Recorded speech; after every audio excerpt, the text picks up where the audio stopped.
Wessel Zapffe, The Last Messiah. 1.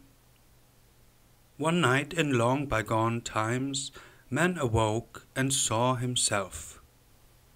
He saw that he was naked under cosmos, homeless in his own body, all things dissolved before his testing thought, wonder above wonder, horror above horror unfolded in his mind. Then woman too awoke and said it was time to go and slay, and he fetched his bow and arrow, a fruit of the marriage of spirit and hand, and went outside beneath the stars. But as the beasts arrived at their water holes where he expected them of habit, he felt no more the tiger's bound in his blood, but a great psalm about the brotherhood of suffering between everything alive. That day he did not return with prey, and when they found him by the next new moon, he was sitting dead by the water-hole.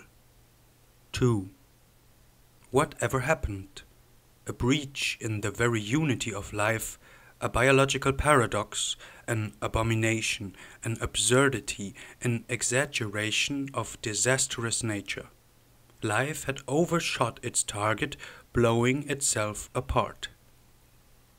A species had been armed too heavily by spirit made almighty without, but equally a menace to its own well-being.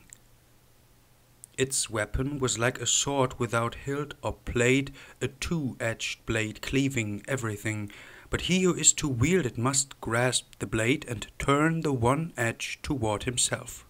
Despite his new eyes, man was still rooted in matter. His soul spun into it and subordinated to its blind laws. And yet he could see matter as a stranger, compare himself to all phenomena, see through and locate his vital processes. He comes to nature as an unbidden guest, in vain extending his arms to beg conciliation with his Maker. Nature answers no more. It performed a miracle with man, but later did not know him. He has lost his right of residence in the universe, has eaten from the tree of knowledge, and been expelled from paradise. He is mighty in the near world, but curses his might as purchased with his harmony of soul, his innocence, his inner peace in life's embrace. So there he stands, with his visions betrayed by the universe in wonder and fear. The beast knew fear as well, in thunderstorms and on the lion's claw, but man became fearful of life itself, indeed of his very being. Life that was for the beast to feel the play of power. It was heat and games and strife and hunger, and then at last to bow before the law, of course. In the beast, suffering is self-confined. In man, it knocks holes into a fear of the world and a despair of life. Even as the child sets out on the river of life, the roars from the waterfall of death rise highly above the veil, even closer, and tearing at its joy. Man beholds the earth, and it is breathing like a great lung. Whenever it exhales, delightful life swarms from all its pores and reaches out toward the sun. But when it inhales, a moan of rupture passes through the multitude, and corpses whip the ground like bouts of hail. Not merely his own day could he see. The graveyards wrung themselves before his gaze, the laments of sunken millennia wailed against him from the ghastly decaying shapes, the earth-turned dreams of mothers. Future's curtain unraveled itself to reveal a nightmare of endless repetition, a senseless squander of organic material. The suffering of human billions makes its entrance into him through the gateway of compassion. From all that happen arises a laughter to mock the demand for justice, his profoundest ordering principle. He sees himself emerge in his mother's womb. He holds up his hand in the air, and it has 5 branches. Whence this devilish number 5, and what has it to do with my soul? He is no longer obvious to himself. He touches his body in utter horror. This is you, and so far do you extend, and no farther. He carries a meal within him. Yesterday it was a beast that could itself dash around. Now I suck it up and make it part of me. And where do I begin and end? All things chain together in causes and effects, and everything he wants to grasp dissolves before the testing thought. Soon he sees mechanics even in the so far whole and dear, in the smile of his beloved. There are other smiles as well, a torn boot with toes. Eventually, the features of things are features only of himself. Nothing exists without himself. Every line points back at him. The world is but a ghostly echo of his voice. He leaps up loudly, screaming, and wants to disgorge himself onto the earth along with his impure meal. He feels the looming of madness and wants to find death before losing even such ability. But as he stands before imminent death, he grasps its nature also, and the cosmic import of the step to come. His creative imagination constructs new, fearful prospects behind the curtain of death, and he sees that even there is no sanctuary found. And now he can discern the outline of his biologico-cosmic terms. He is the universe's helpless captive, kept to fall into nameless possibilities. From this moment on, he is in a state of relentless panic. Such a feeling of cosmic panic is pivotal to every human mind. Indeed, the race appears destined to perish insofar as any effective preservation and continuation of life is ruled out when all of the individual's attention and energy goes to endure or relay the catastrophic high tension within. The tragedy of a species becoming unfit for life by over-evolving one ability is not confined to humankind. Thus it is thought, for instance, that certain deer in paleontological times succumbed as they acquired overly heavy horns. The mutation must be considered blind. They work, are thrown forth, without any contact of interest with their environment. In depressive states, the mind may be seen in the image of such an antler in all its fantastic splendor, pinning its bearer to the ground. 3. Why then has mankind not long ago gone extinct during great epidemics of madness? Why do only a fairly minor number of individuals perish because they fail to endure the strain of living, because cognition gives them more than they can carry? Cultural history as well as observation of ourselves and others allow the following answer. Most people learn to save themselves by artificially limiting the content of consciousness.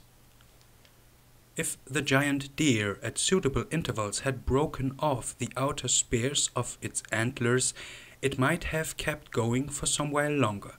Yet in fever and constant pain, indeed in betrayal of its central idea, the core of its peculiarity, for it was vocated by creation's hand to be the horn-bearer of wild animals. What it gained in continuance it would lose in significance, in grandness of life. In other words, a continuance without hope, a march not up to affirmation, but forth across its ever-recreated ruins, a self-destructive race against the sacred will of blood. The identity of purpose and perishment is, for giant deer and men alike, the tragic paradox of life. In devoted Bejahung, the last Cervus giganticus bore the badge of its lineage to its end. The human being saves itself and carries on. It performs, to extend a settled phrase, a more or less self-conscious repression of its damaging surplus of consciousness. This process is virtually constant during our waking and active hours and is a requirement of social adaptability and of everything commonly referred to as healthy and normal living. Psychiatry even works on the assumption that the healthy and viable is at one with the highest in personal terms. Depression fear of life, refusal of nourishment, and so on, are invariably taken as signs of a pathological state and treated thereafter. Often, however, such phenomena are messages from a deeper, more immediate sense of life, bitter fruits of a geniality of thought or feeling at the root of anti-biological tendencies. It is not the soul being sick, but its protection failing, or else being rejected because it is experienced correctly as a betrayal of ego's highest potential. The whole of living that we see before our eyes today is from inmost to outmost enmeshed in repressional mechanisms, social and individual. They can be traced right into the tritest formulas of everyday life. Though they take a vast and multifarious variety of forms, it seems legitimate to at least identify 4 major kinds naturally occurring in every possible combination: isolation, anchoring, distraction, and sublimation. By isolation I here mean a fully arbitrary dismissal from consciousness of all disturbing and destructive thought and feeling. Quote Engström, "One should not think, it is just confusing." A perfect and almost brutalizing variant is found among certain physicians who, for self-protection, will only see the technical aspect of their profession.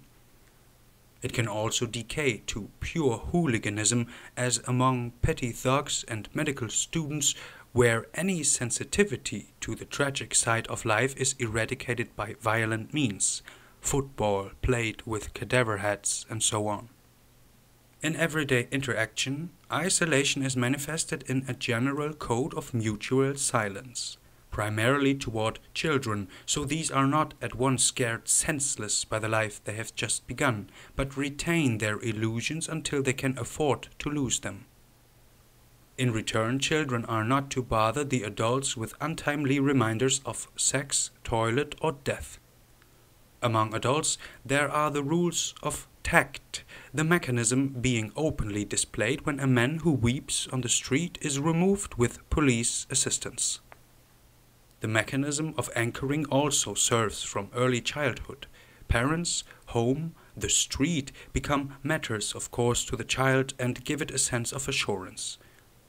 This sphere of experience is the first and perhaps the happiest protection against the cosmos that we ever get to know in life, a fact that doubtless also explains the much debated infantile bonding. The question of whether that is sexually tainted too is unimportant here. When the child later discovers that those fixed points are as arbitrary and ephemeral as any others, it has a crisis of confusion and anxiety and promptly looks around for another anchoring. In autumn, I will attend middle school. If the substitution somehow fails, then the crisis may take a fatal course, or else what I will call an anchoring spasm occurs. One clings to the dead values, concealing as well as possible from oneself and others the fact that they are unworkable, that one is spiritually insolvent. The result is lasting insecurity, feelings of inferiority, overcompensation, restlessness. Insofar as this state falls into certain categories, it is made subject to psychoanalytic treatment which aims to complete the transition to new anchorings. Anchoring might be characterized as a fixation of points within or construction of walls around the liquid fray of consciousness. Though typically unconscious, it may also be fully conscious. One adopts a goal, for example. Publicly useful anchorings are met with sympathy. He who sacrifices himself totally for his anchoring, the firm or the cause, is idolized. He has established a mighty bulwark against the dissolution of life, and others are by suggestion gaining from his strength. In a brutalized form, as deliberate action, it is found among decadent playboys. One should get married in time, and then the constraints will come of themselves. Thus one establishes a necessity in one's life, exposing oneself to an obvious evil from one's point of view, but a soothing of the nerves, a high-walled container for a sensibility to life that has been growing increasingly crude. Ibsen presents in Hjalmar Ekdal and Volvik two flowering cases, living lies. There is no difference between their anchoring and that of the pillars of society except for the practico-economic unproductiveness of the former. Any culture is a great rounded system of anchorings built on foundational firmaments, the basic cultural ideas. The average person makes do with the collective firmaments.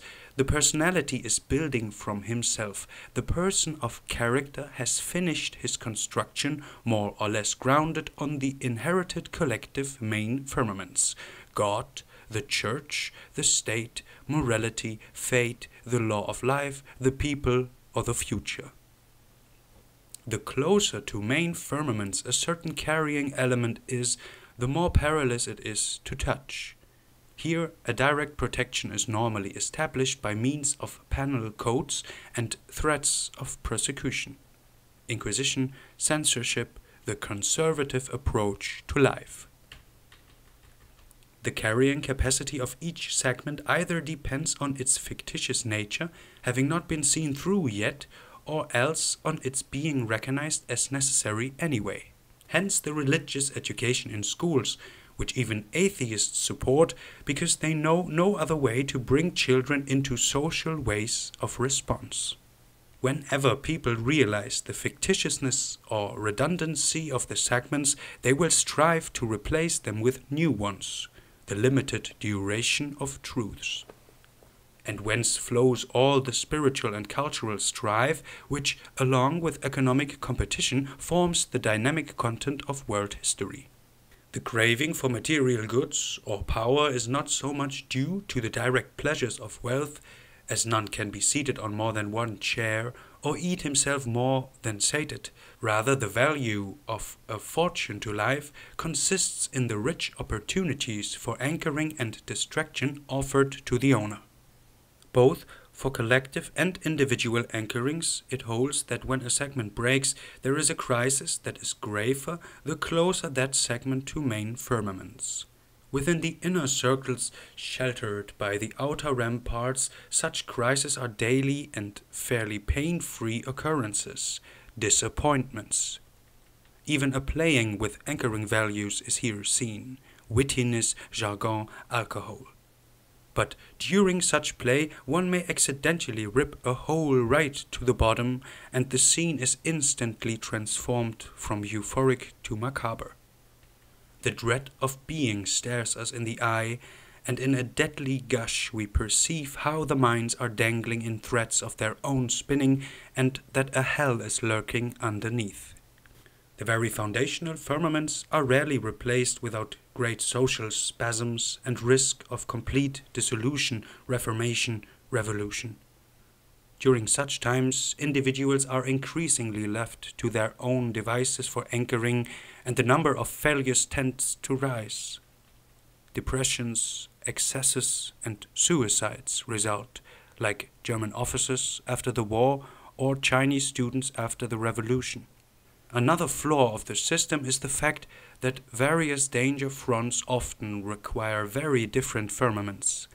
As a logical superstructure is built upon each, there follow clashes of incommensurable modes of feeling and thought. Then despair can enter through the rifts. In such cases, a person may be obsessed with destructive joy, dislodging the whole artificial apparatus of his life, and starting with rapturous horror to make a clean sweep of it. The horror stems from the loss of all sheltering values, the rapture from his by now ruthless identification and harmony with our nature's deepest secret, the biological unsoundness, the enduring disposition for doom.